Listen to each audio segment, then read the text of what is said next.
1934 साली निमगाव केतकीनजीक कान्होबा मळा येथे एकत्र शेतकरी कुटुंबात विठोबा आणि राहीबाई हेगडे यांच्या घरात जन्मलेले 6वे अपत्य म्हणजे एकनाथ हेगडे। त्यांचे बालपण तिथेच गेले। त्यांनी निमगाव केतकी येथे इयत्ता 7वी पर्यंत शिक्षण घेतले। पुढे ते तात्या म्हणून ओळखले जाऊ लागले। काही वर्षांनंतर यापैकी काही कुटुंबे वरकुटे खुर्द हद्दीतील शेतावर स्थायिक झाली, जी आपण हेगडेवाडी म्हणून ओळखतो। आई, वडील आणि थोरले बंधू राजाराम बापू यांच्या मार्गदर्शनाखाली तात्यांनी शेतीचे धडे घेतले। 1952 मध्ये दहिगाव येथील लक्ष्मण आणि अभयबाई फुले यांची कन्या वालुबाई हिच्याशी ते विवाहबद्ध झाले। पुढे शेती क्षेत्रातच त्यांनी स्वकष्टावर प्रगती केली।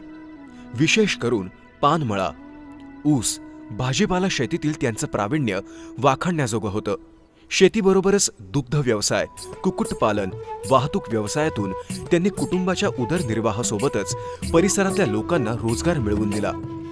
अल्पावधीतच ते प्रगतिशील शेतकरी म्हणून नावारूपाला आले।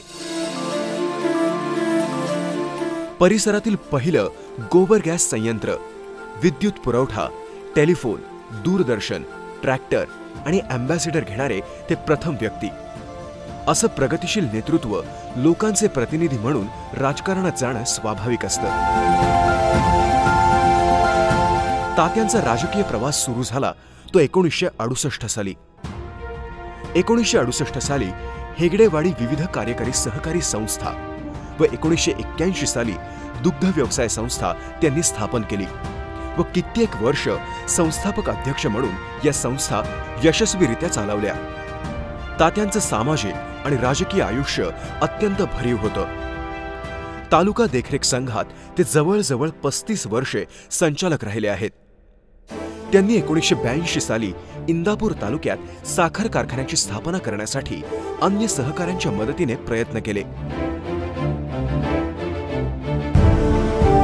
1978 पासून अनेक वर्षे ते अकलूजच्या सहकार महर्षी शंकरराव मोहिते पाटील सहकारी साखर कारखान्याचे संचालक म्हणून कार्यरत होते। या आणि इतर अनेक संस्थांच्या माध्यमातून तात्यांची राजकीय घोडदौड पुढे चालूच राहिली। निमगाव केतकी येथे श्री संत सावतामाळी प्रतिष्ठान स्थापना हा त्यांच्या सामाजिक कार्याचा परमोच्च बिंदू। त्यासाठी त्यांनी अपार कष्ट घेतले व त्यास क वर्ग दर्जा मिळवून दिला। त्या दरम्यान त्यांनी समाज बांधवांच्या संपर्कासाठी सर्व महाराष्ट्रभर दौरे केले। अखेरपर्यंत ते या ट्रस्टचे संस्थापक अध्यक्ष होते।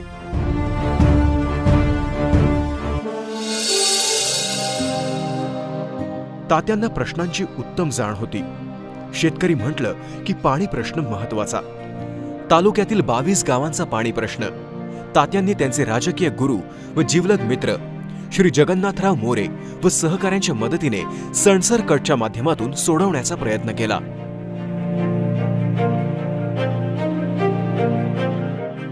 हिंदू मुस्लिम एकतेचं प्रतीक असणाऱ्या वरकुटे खुर्द येथील पीर साहेब देवस्थान ट्रस्ट व यात्रा कमिटीचे ते अनेक वर्षे अध्यक्ष राहिले आहेत। सामाजिक सलोखा राखणे तसेच समाजातील प्रत्येक घटकाला सोबत घेऊन काम करण्याचं त्यांचं कौशल्य वाखाणण्याजोगं होतं।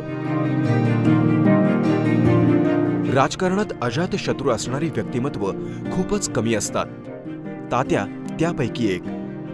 महाराष्ट्राचे ज्येष्ठ नेते व राजकारणातील महारथी देशाचे माजी कृषी मंत्री आदरणीय शरद पवार साहेब, आमदार आणि अकलूज साखर कारखान्याचे अध्यक्ष आदरणीय कैलासवासी शंकरराव मोहिते पाटील आणि इंदापूरचे माजी खासदार आदरणीय कैलासवासी शंकरराव बाजीराव पाटील या सर्वांशी त्यांचे संबंध अत्यंत जिव्हाळ्याचे होते।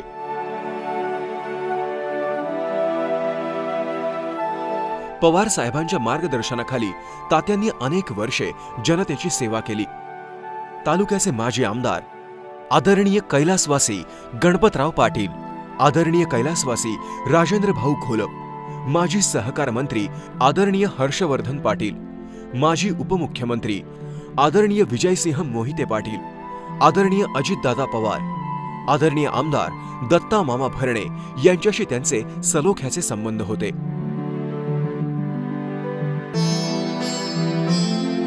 सामान्य माणूस शेतकरी आणि समाजाचे प्रश्न सोडवण्यासाठी तात्यांनी राजकीय पक्षापलीकडे जाऊन प्रसंगी प्रतिष्ठापणाला लावून कार्य केले. एवढ्या प्रदीर्घ सामाजिक राजकीय कारकिर्दीत त्यांनी कसल्याही पदाची अपेक्षा ठेवली नाही. इतिहासाची उत्तम माहिती व वर्तमानाचे योग्य आकलन असल्याकारणाने तात्या भविष्याचा अचूक वेध घ्यायचे. स्त्री शिकली की पूर्ण कुटुंब शिकतं, या महात्मा फुले आणि सावित्रीबाई फुले यांच्या विचारांचा त्यांच्यावरती प्रभाव होता. आणि म्हणूनच शिक्षणाला महत्त्व दिलं जायचं नाही त्या काळात त्यांनी आपल्या 3ही मुलींना पुण्याच्या SNDT वसतिगृहात ठेवून शिक्षणाची संधी दिली.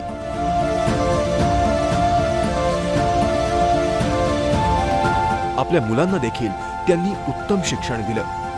सर्वजण पदवीधर झाले. 17 नातवंड आणि 13 पणतू पणत्या असणाऱ्या तात्यांची 4 नातवंडे परदेशात कार्यरत आहेत.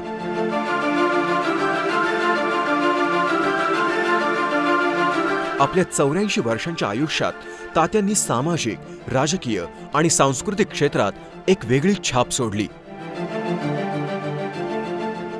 तात्यांच्या या भरीव कामाची दखल म्हणून 2016 साली सावता परिषदेतर्फे पुण्यात त्यांना महाराष्ट्र राज्याच्या विद्यमान मंत्री आदरणीय पंकजाताई मुंडे यांच्या हस्ते जीवन गौरव पुरस्कार देण्यात आला.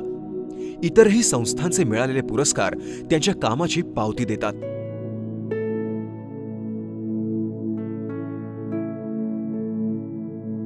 जमिनीशी नाळ असणारा असा नेता दुर्लभच. तात्यांनी 84 वर्षांच्या आयुष्यात तब्येतीच्या तक्रारीमुळे एक अपघात वगळता एकही दिवस दवाखान्यात काढला नाही. यावरून त्यांची आरोग्याबद्दलची जागरूकता लक्षात येते. आणि याचं रहस्य म्हणजे त्यांचा नियमित व्यायाम.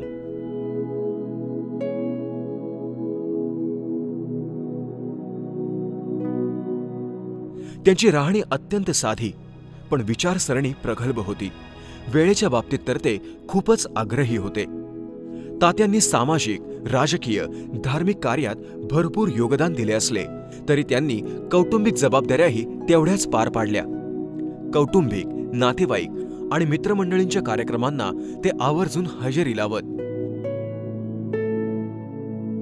कुटुंबियांनी 2010 साली राहत्या घरी त्यांचा 75वा वाढदिवस, तसेच 2016 साली पुण्यात त्यांचं सहस्त्र चंद्रदर्शन व त्यांच्या पत्नीचा 75वा वाढदिवस उत्साहाने साजरा केला. पंढरपूर येथे पणतू आणि पणतीचा वाढदिवस आणि पुण्यात मुलीची 61 हे त्यांचे अखेरचे कौटुंबिक कार्यक्रम.